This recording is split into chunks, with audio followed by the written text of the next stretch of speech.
Hello dear ones, it's Alice. I'm of the stars.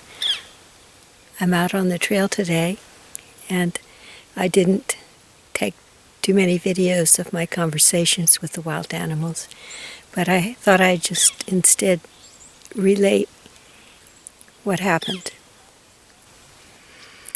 I was out by the California towhees, and there was a scrub jay there too, and there was a conversation. I asked the California towhee what its name was, and instead the scrub jay answered it, said, "Party's over." I said, "Party's over?" And then on the telepathic plane it said, "Yes, time to go home and leave us alone." That's a scrub jay.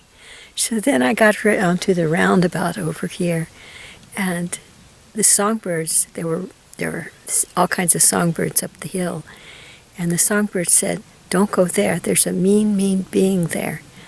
And I think they meant the oak tree in the roundabout, and I had heard them use that word, mean, mean being, before on the great hikes over by the Pacific Ocean in the Santa Monica Mountains. So I said, "Mean, mean being, do you mean rattlesnake?"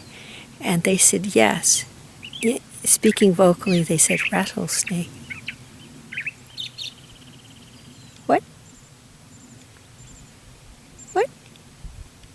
What did you say? Stop speaking? I'll speak very quietly then. So then in my mind I said rattlesnickle. I say that to make them seem less mean. And the songbirds, they have a bridge between telepathy and vocal speech. And the songbirds up the trail said vocally, they said, "Rattlesnickle? Rattlesnickle or rattlesnake?" And I said, "The real name is rattlesnake, but I call them rattlesnickle because I don't want to be frightened of them." And the songbirds said, vocally, they said, "Rattlesnake, not rattlesnickle," and repeated it, rattlesnake. I don't want to mislead the songbirds. Over here is a place, and that is a tree, I think, where the songbirds say, "There's a rattlesnake." I'm not going in there, so I can't verify it. I was down on this trail right here, and I could tell there were coyote dens all around. It was a coyote city, right? So as I got farther and farther along the trail got narrower and narrower. And then I heard a coyote say, "Please go back right now." And so I said, on the astral plane, "I'll go right back right now." And the coyote said, "To tell the truth, we have babies right now." Way cool, huh?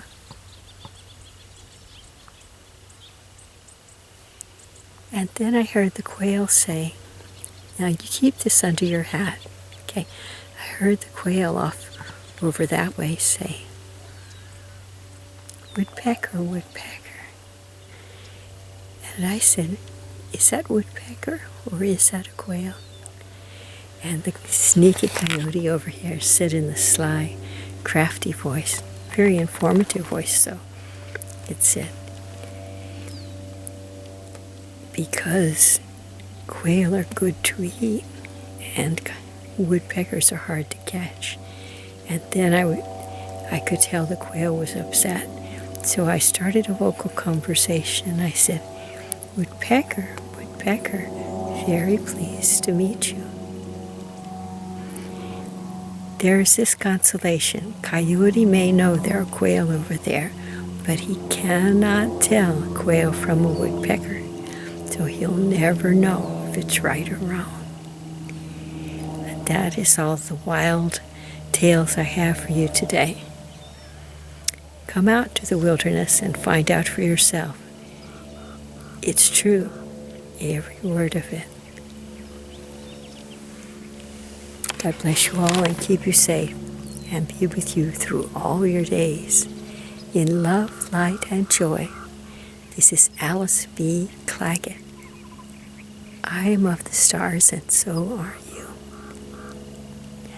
Come and visit me at awakeningwithplanetearth.com.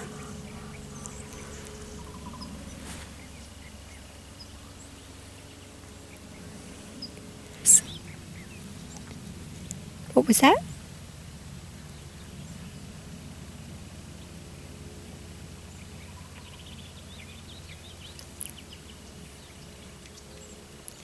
Woodpecker over there. That is a songbird pretending to be a woodpecker. He thinks it's pretty funny. That is the raven laughing about that.